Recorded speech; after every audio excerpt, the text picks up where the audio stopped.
You missed us, didn't you? Of course you did. So put away the tissue and get ready for the most unique insight into Formula One. With that, lights out. Welcome into another edition of the F1 Starting Grid. I am Brock Young, Chaz Day, and the Mike Allen joining us. Before we go any further, please like, share, and subscribe. Follow us on Twitter and Facebook at Former Racing, and email us if you have any topic for us, theformerracing@gmail.com. We are a couple of weeks behind, but let's break down the British Grand Prix. Chaz, in your opinion, what did you think of it? I'm gonna go winners, and let's just start with the biggest winner of this Grand Prix. I think there's a lot of winners. It pains me to say some of them, to be honest. And I feel like I'm saying this every week now, but I would say one of the biggest winners of this past week was Lando Norris and his McLaren. Big winner, super duper happy for them. Obviously, I would say a big winner is Ferrari coming in in second, and I actually think the third big winner of the British Grand Prix, I feel like it's kind of Williams. I feel like Yuki and that AlphaTauri made a case, but because they came in the points. But Williams coming in 12 is so impressive. I almost can't not acknowledge it. Well, I'm gonna throw in another winner for you, and right behind Lando Norris was Daniel Ricciardo coming in fifth. Not a bad showing for him too. Not a bad showing for him too. How about you, Mike? Hey, I'm excited about Williams. They're making their way into the middle of the pack. Russell making it into Q1, starting in the top 10 on the grid. I mean, that's from where he started at the beginning of the season. I knew it was going to happen. I'm glad I picked up the point for that. And I think the changes that were made in Williams with who's running that and the relationship and the engineers that they brought in, they're starting to improve the car, and you're seeing the improvement. Getting into 12th, and he was actually, if you look at it, he was only 3 seconds out of the top 10. He's only behind by 3 seconds. So, I'm sorry, he was down a lap. I was looking at the wrong line, but he's still 12th. He's a lot better than second to last. So, I'm excited about that. I'm excited to see the improvements that he'll make moving forward too. And one thing I was really impressed with, and you pointed this out earlier, Chaz, is Charles Leclerc finishing in second, and he led most of the race. And we'll get into the big story of the wreck here in just a minute. I know y'all two really want to dive into that, but I want to talk about how, he led 50 laps, if I'm not mistaken. And it was the second to last lap where Lewis finally comes and overtakes him. It was most of the race, yeah. It was a really strong showing by Charles Leclerc. And to your point also, Carlos Sainz came in sixth in the Ferrari. So that's two great showings for Ferrari. Now, they're still behind McLaren in the points, but this is a good showing for them, Jazz. Yeah, I mean, it really is a fantastic showing for Ferrari. I mean, they've been struggling. They haven't even been in the conversation, to be honest. As far as like the constructor goes, because they've been behind McLaren, and even still, McLaren, I would say, arguably had I would say it probably evens out as far as like who finished better, because McLaren and had both of their cars finish in the top 5, but Ferrari rounded out the number 6 spot. So, I would definitely agree with you. I think Ferrari. Coming in a second place podium finish is a fantastic result for them. To the point, Mike, McLaren is still in third with 163 points, and Ferrari is behind them at 148 points. So that's making up some ground for them, but still far behind. So roughly about 15 points. And now, granted, this race in Hungary could really prove that Ferrari could make up some ground. Well, it's a Ferrari friendly track for sure. So if they can just, what happened to Leclerc just really speaks to the power of the Mercedes automobile, the car that they're putting on that track. I mean, for Hamilton to have a 5-second penalty, then to come back out on the track and just reel Leclerc in like that. I mean, it took him a while to get there, but he got there. And that's just a testament to the engineering of the Mercedes to catch up to him. Kind of hoping it was a 10-second penalty, and maybe Leclerc could have pulled that out, because that would have been cool to see a Ferrari in first place just for the historical, nostalgia. Get a Ferrari in P1, but P2 for him that's pretty good. Pretty good. And actually, we're going to get into the story here in a minute, because it's just breaking too that Red Bull tried to go to the stewards again and get the 10-second penalty for Hamilton, and the stewards actually denied it. So we'll get to that here in a minute when we get to talk about the wreck here. But coming out of Silverstone, Red Bull is still in the lead, only by 4 points in the constructors. And as far as the driver standings, Max is ahead of Lewis by 185 to 177. So this is a really close race, which we wanted to. And Mike, I'm sorry, this is going to be the last race before the summer break. And we're going to have another 3 weeks of no racing, unfortunately.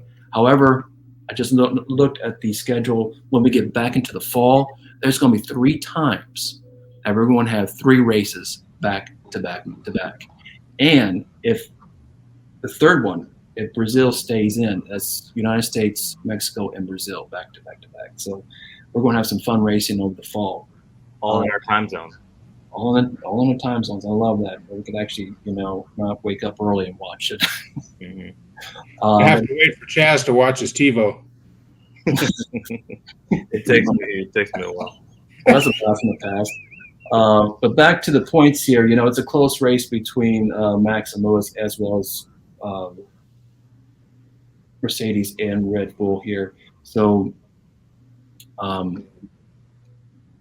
going into Hungary, coming out of Silverstone, you think Max is going to be, out for blood, and we're going to get into your critter question here in a minute. But it's going to be exciting to see what we're going to be doing here going into Hungary, and just the anticipation, because Hungary is also a friendly track to Mercedes as well, because Lewis has won here many, many, many times before. But before we get to that, I want to talk about this story that's coming out of Alpine, that they decided to switch off the development and focus on the new 2022 car. So they stopped developing the 21 car and focus on the 2022 car. And this is a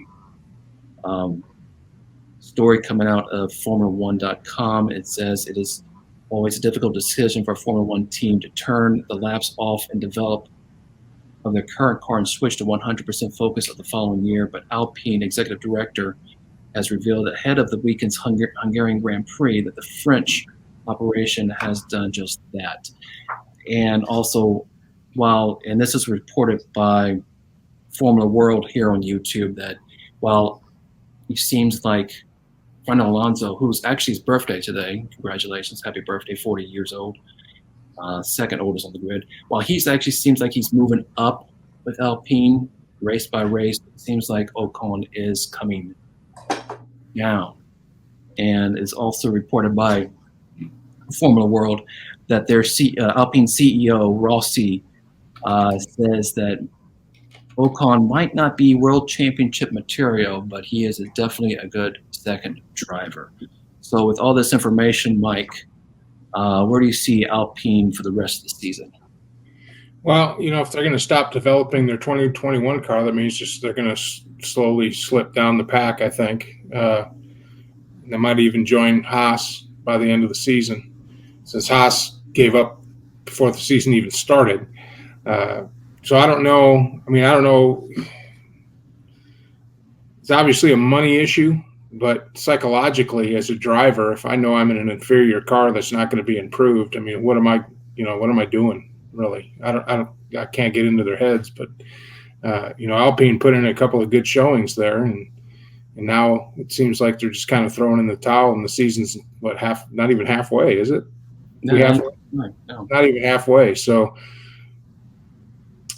I don't know. how I feel about that. I just don't. I think if you're going to spend that much money, you should go out and try to win every weekend.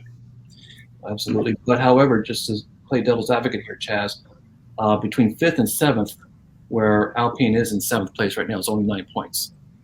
That's AlphaTauri 49, 48 with Aston Martin, 40 at Alpine, and then it jumps down to Alfa Romeo in number 8 spot and number 2. Yeah, I mean, before I get into that, I want to first acknowledge the words of Laurent de Rossi about Ocon. Like, what the heck? Like, how? I mean, as a Formula One driver, I mean, you have to think about how competitive these guys are. This is the 1% of the 1% of probably the 1%, right? Of best drivers on planet Earth right now. And these guys have been the best everywhere that they've gone through every stage of racing since they've been kids. So to hear something like, he'll be a great second driver, he's not world championship material. He's never, Ocon is never, like everyone else on the field, he's never not wanted to be a world champion or thought that he could, right? Every single one of them has both thought they could and, in the early years people have thought that they've been capable of it because they've been the best of the best of the best. So even if you believe that to be true, saying it is ridiculous. And I think that's, I used to say it a lot in the past seasons, but that's where leadership really plays a huge role. Because saying that publicly is so ridiculous, it's so stupid. Even if you think it, you just shouldn't say it. To your point, though, Brock, I think, we're talking about 9 points here. It really becomes a question of what are you really fighting for? So Alpine's in seventh right now. The top of the pack, I guess, in the middle is AlphaTauri with 49 points.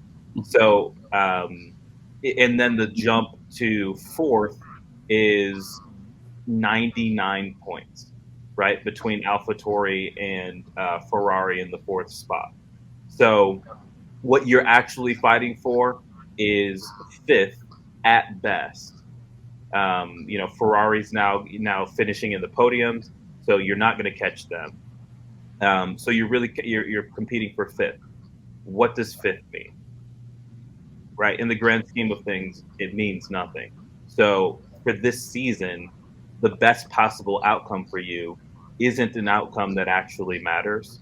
So I kind of see where they're coming from to just pump this season and see what they can figure out for next season. Start to get a little bit of a head start. Well, to your point too, they got double points here, or 2 pointers here.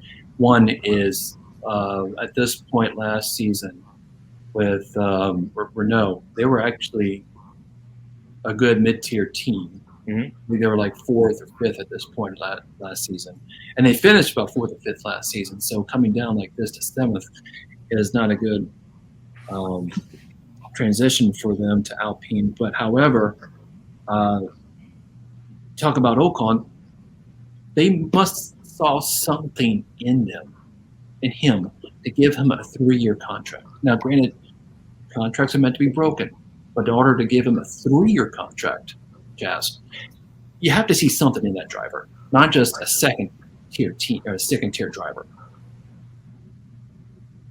I mean, he's been a good driver. I mean, people used to, the way we used to talk about Ocon back when they were Force India. I mean, he was a good, up-and-coming, solid driver.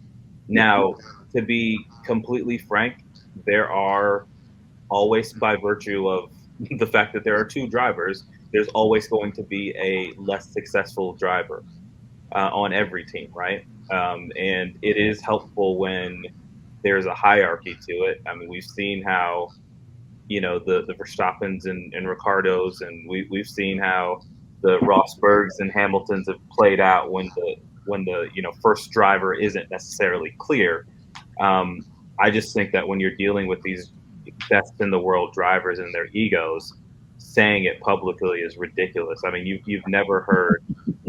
just never heard Mercedes say that Bottas is the second driver, and they never will, because Bottas is a guy. I mean, you've seen how passionate he is, and even watching his Drive to Survive, he genuinely thinks that he can beat Hamilton. He is severely misguided in thinking that, but you don't want to hurt his ego, because his belief that he can come in first is what keeps him securely in second, right? Yeah. And makes him competitive against Verstappen, and you want that. So even saying that, it just doesn't make any sense, and especially to your point, Brock, especially if you sign this guy for a couple of years to come, why would you want to hurt this man's ego? Exactly. Mike, to you, man. I'm just, and I'm sorry, I've been like going through my old notes here, and I pulled up even before the season started our picks for constructors for the year. And Mike, you have Alpine at number 9 behind Alfa Romeo. Do you still believe in that? Well, yeah. Now they gave up. They might not even make 9. Well, the way Williams is running, they're running pretty good. Alfa Romeo is running pretty good, so it may happen. It may. Well, Williams and Haas both have no points to date. Yes. Yeah. But it's still not even halfway through the season, so I mean, A lot can happen. With an improving Williams and an Alpine giving up, so we could see some switching around in the midfield here pretty soon. Outside of McLaren and Ferrari. Mm-hmm. Well, switching from Ocon at Alpine to Gasly at AlphaTauri, our Twitter question a couple weeks ago, you get guys voted 55% that Pierre Gasly will stay at AlphaTauri, about 26% he'll go to McLaren, and about almost 10% is split between Alpine and Williams. So for the majority of it, he will stay at AlphaTauri, which I agree with that, because he wants, proper demand. He's not going to get that Red Bull seat, but he really wants it there, Mike. Yeah, he does. I think he earned it. They should give it back to him, to be honest with you. He's actually number 9 in the points with 39 points standing. Yeah, but he's also in an AlphaTauri. Put him in a Red Bull and see what he could do. He had that seat for a while, and they bumped him for Alex Albon, which after he had a couple of bad races, and I didn't necessarily agree when that happened, but his body of work in an inferior car up to this point, I think he's earned that seat back. Chaz? As much as it pains me to, I actually agree with Mike. I think There's hope. No, I mean he's in 9th, but he's also only behind the other cars that are better than his, right? So he's in 9th because there's the top 4 teams and their 8 drivers are ahead of him. So basically he's better than every other driver on the field that isn't a Red Bull, Mercedes, McLaren, or Ferrari. Which can you expect anything else from him? That being said, where would he go, right? If he's already the best of all the other teams, well, the only place for him to go would be to a better team. And are there spots available for him on one of those top 4 teams? And I don't know that there is. No, and we talked about this a couple of weeks ago, Chaz, that if there's any other team outside AlphaTauri that I can see Gasly going to and fit in that system pretty well, it will be McLaren. I think he is a very good I hate seeing second driver, but he's a really good second driver when it comes to like top teams like a Red Bull or McLaren. And see, we can call people a second driver. Okay, we can do it. We're not. We're not Christian Horner here, so we can do that. But Mike, would you see him possibly go into another team and fit well, like another team, like a McLaren per se? You know, I think he would do well in any of those teams: McLaren, Ferrari, Red Bull. Just get him in a better car, because what he's done with the AlphaTauri car is superhuman, really, if you think about it. Just staying in the pack and staying in the top 5 or 6 every race, battling for position. I mean, he's driving the hell out of that car. So give him a better car. McLaren would not. McLaren would do well to get him, and but I could see him easily slide into a Ferrari seat. To be honest. Ferrari.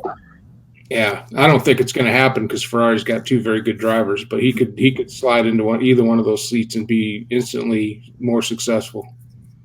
It wouldn't have to take a Hamilton crash or a penalty to get him into the top 3. You know what? Like, I don't know that people have really been talking about, but I'm curious, just kind of like thinking about it in real time.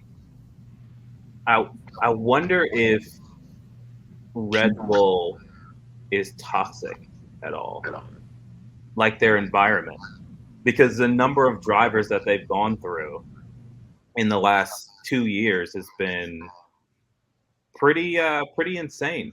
Or the last 2.5 seasons has been pretty insane, and that can't be a good environment. I mean, Mike's kind of alluding to the fact that Gasly could do pretty good on a lot of other teams.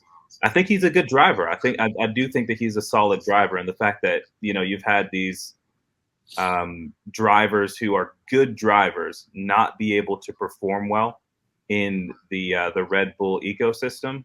I don't know whether it's Red Bull. I don't know whether it's Verstappen. I don't know whether it's just the dynamic that exists there and people not being able to deal with the clear number 1 status that Verstappen has. I don't know what it is, but it does seem like it's not working. And I don't know whether there's some toxic environment stuff going on there. Well, and to kind of add to that thought, I can't believe I'm doing this, but I'm kind of agreeing with Chaz here. Unbelievable. I think right now Red Bull is pushing Verstappen. It's his show, and they want a good, even though they don't want to say it either, they want somebody that's going to be solid, but not distracting. If it comes down to 2 cars at P1 and P2, and Verstappen's one of them, and the other one's the other Red Bull driver, they want that Red Bull driver to back off. Mm-hmm.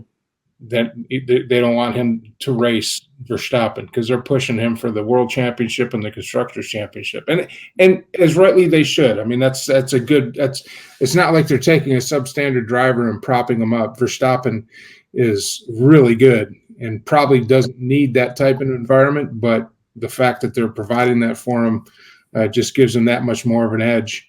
I'm not saying Gasly. But Gasly, when they pulled him off of Red Bull, wasn't even in contention in the top 10, so he wasn't in a position to help Verstappen. So they needed somebody like Albon to go in there, and he did. He did the job he was supposed to. He disrupted P2 and P3. He got in the way of Bottas, got in the way of Hamilton, and cleared the path for Verstappen, and he did the job that a teammate is supposed to do in that situation. And I think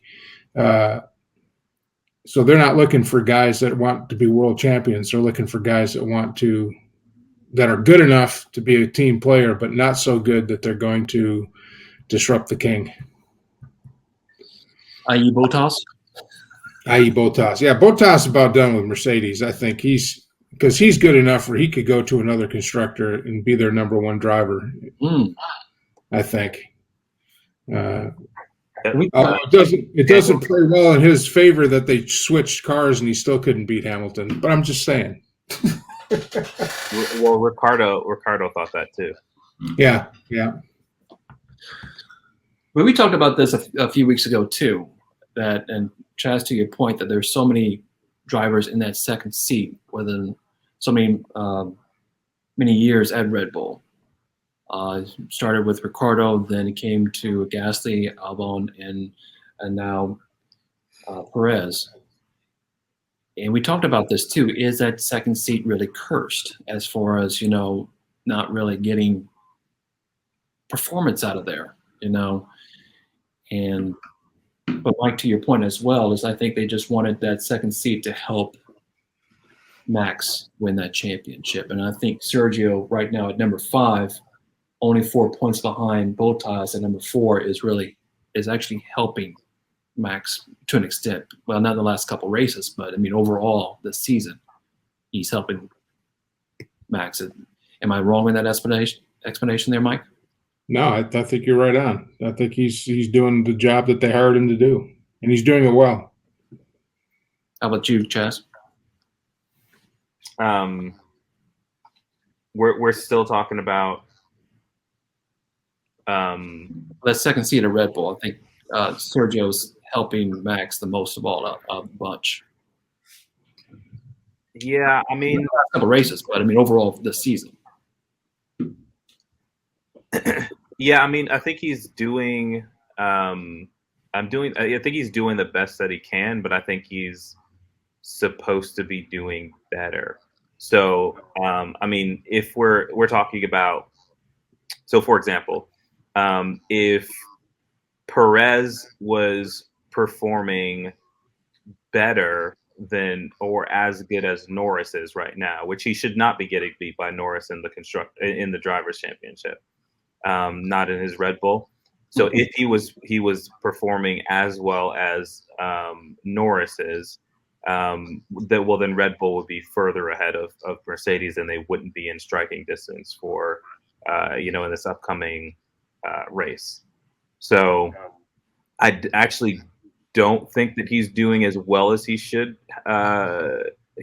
be doing. The Red Bull's goal is to outperform Mercedes, not to be competitive with them. They don't see themselves as a number 2 team trying to get into the number 1 spot. They see themselves as a constructors, and drivers championship winning team.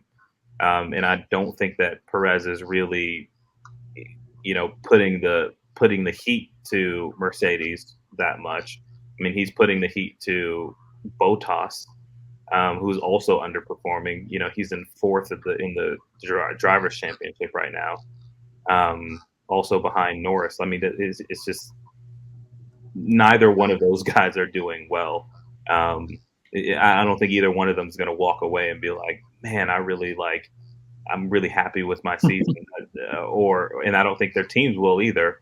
Mostly because of how well Norris has been doing. He's really just disrupted the flow. If he wasn't in there and it was, exactly the same, but Norris wasn't there, I think everyone would be like, okay, those guys are, they're doing what they're supposed to do.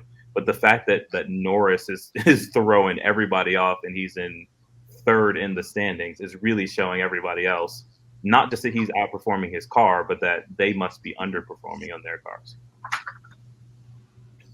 That's actually giving me a good thought right there for the Twitter question of the week. Will Perez surpass Lando by the year's end in drivers' points? It's possible. Hey, 9 points separate the 3 right now between Lando, Valtteri, and Sergio. So, a couple of pit maneuvers. Who knows? Okay, here we go. Hey, you know what? I am just trying to get y'all riled up a little bit for our next discussion, which most likely will probably take an hour to discuss here. We've only got about 10 minutes, so. Oh, well, okay. Well, let's see what we can do here. Our next Twitter question, was it Hamilton's fault at Silverstone? I'm going to read this right off here. Going down to the decimal point here, 66.7% said yes. Out of you guys, and I just want to read this right quick. Mike, you thank you for responding on Twitter, by the way. You said yes it was pretty and uncalled for. Max will be out for blood this weekend. So I want to start with you, Mike, since we discussed a length off the air, 20 minutes on this discussion off air, but I just want to get your opinion on this. Was it Hamilton's fault? Absolutely was Hamilton's fault, and there's a history of it. This wasn't the first time this maneuver he did this. This wasn't the first time it was in a tight race where he had to gain an advantage, and he was penalized all 3 times. So, you don't get penalized if you're innocent. Actually, to that point, it's and this is the breaking news I pointed out earlier. Stewards dismissed Red Bull's request for review in Hamilton's British Grand Prix penalty because Red Bull actually wanted a 10-second penalty on Hamilton, a new 10-second penalty Hamilton coming up in Hungary here. And they have 4 pieces of evidence. One was the GPS data of both Hamilton and Verstappen's car, GPS data drawing various alleged comparisons with the line between Hamilton and was passing Charles Leclerc for the leader in the race in the same corner. Chaz, I'll just give this to you here in a second, but you gave us a video of that ghost line of Hamilton and Leclerc compared to Hamilton and Verstappen in the same corner. The third one is alleged lap simulations of the incident, and the fourth one, and Mike, you talked about this off air, is what described as a reenactment of Hamilton's lap Silverstone based on the lap alleged driven by Alex Albon and their crash a year ago.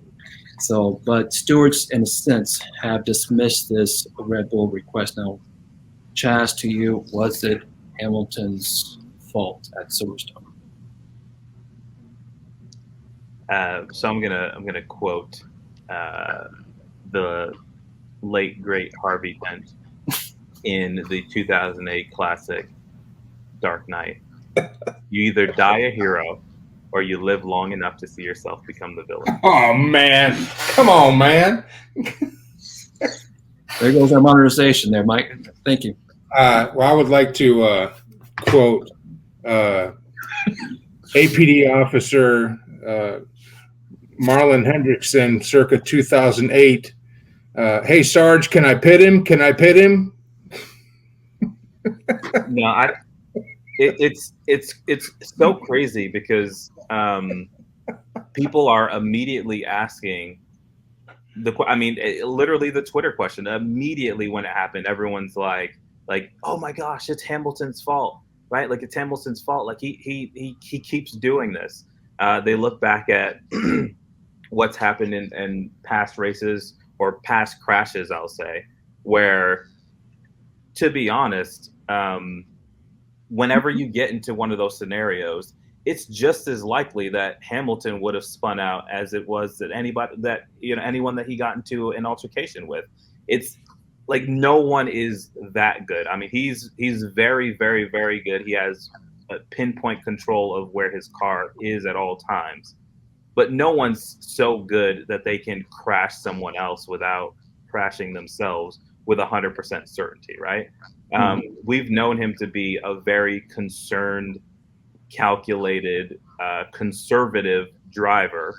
I mean, this is the guy who talks about or complains about his tires every single race, even when he's 10 seconds, 20 seconds ahead, right? Like, he's a very concerned, conservative driver. He's not going to take the risk of crashing, which it is just as much a risk for him as it is for anyone else.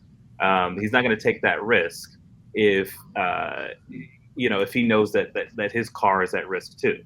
So it just seems like a ridiculous claim made by ridiculous people. No, I'm just kidding. It seems like a ridiculous claim, but it really is, because it's easier to see for Hamilton as a villain, even though temperamentally Verstappen is way more of a villain character, right? Like, he's way more aggressive, he's way more hot-headed than Hamilton will ever be. Hamilton's always cool, calm, and collected.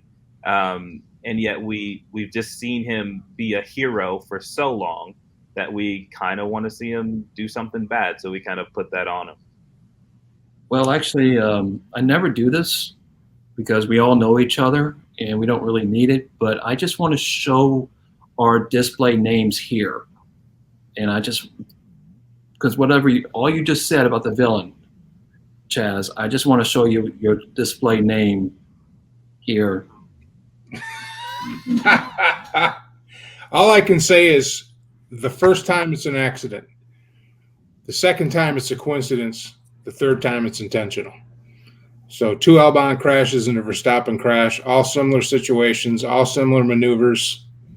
Let's see if it happens a fourth time. And like I said, he was penalized in all 3 incidences. He received a penalty. So you don't penalize somebody who's innocent. I mean, well, first off, as a black man, I resent that. Secondly, first time, second time, third time. I mean, tell my ex-wife that she cheated 3 times and said it was an accident. So I mean, all around, Mike, I just think you're wrong. Okay. You think I'm wrong? I mean, I don't think it has anything to do. I mean, the only race it has to do with is the car race. But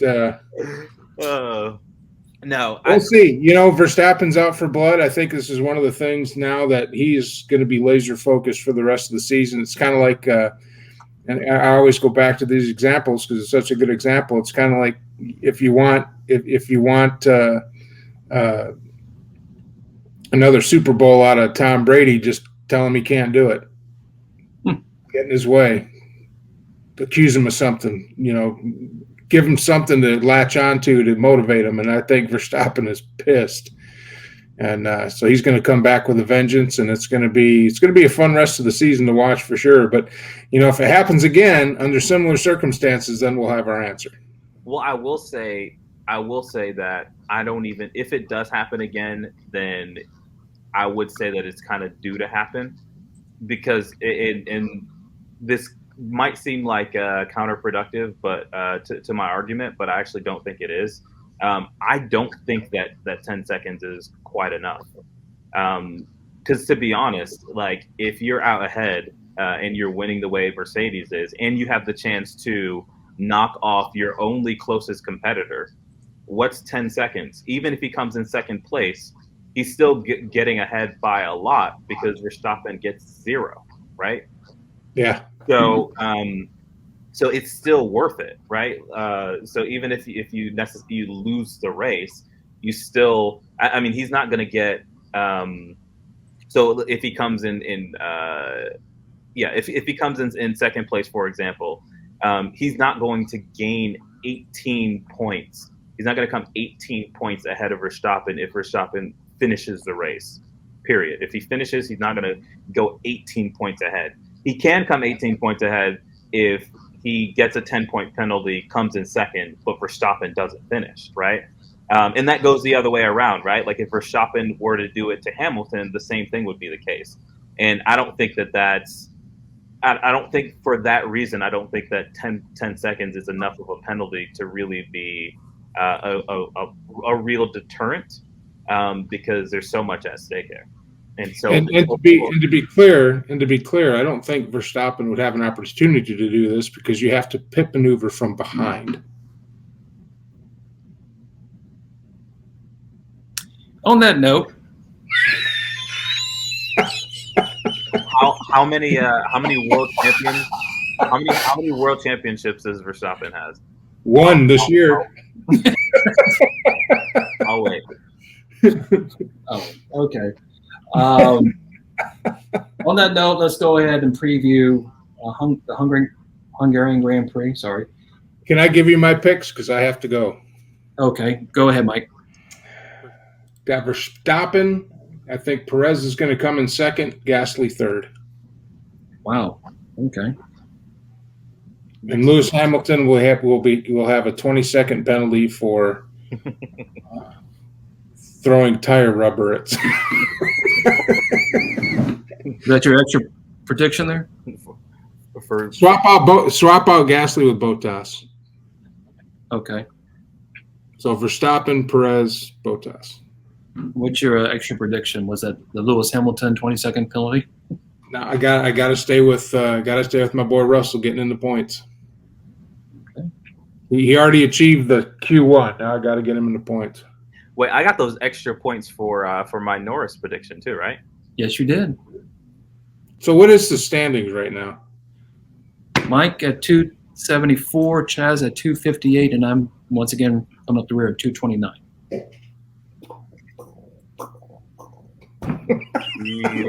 Cheater. Cheater. That's okay. It's still a long season. I just want to point this out right quick. The last time Lewis Hamilton did not win Hungary was back in 2017. So he has won all year. And 2020 and 2019, Max came in second. 2020 was by 8 seconds, and 2019 was roughly about 17 seconds. So he's making up some ground. So we'll see about that. Mike, he's going to get pole. He's going to get pole. He's going to jump out in front, and no one's going to touch him. Okay. You can't get pit maneuvered when you're that far out. So with that, Chaz, what you got for us? There you go, guys. Thank you for joining us, Mike. All right. See you next week. All right.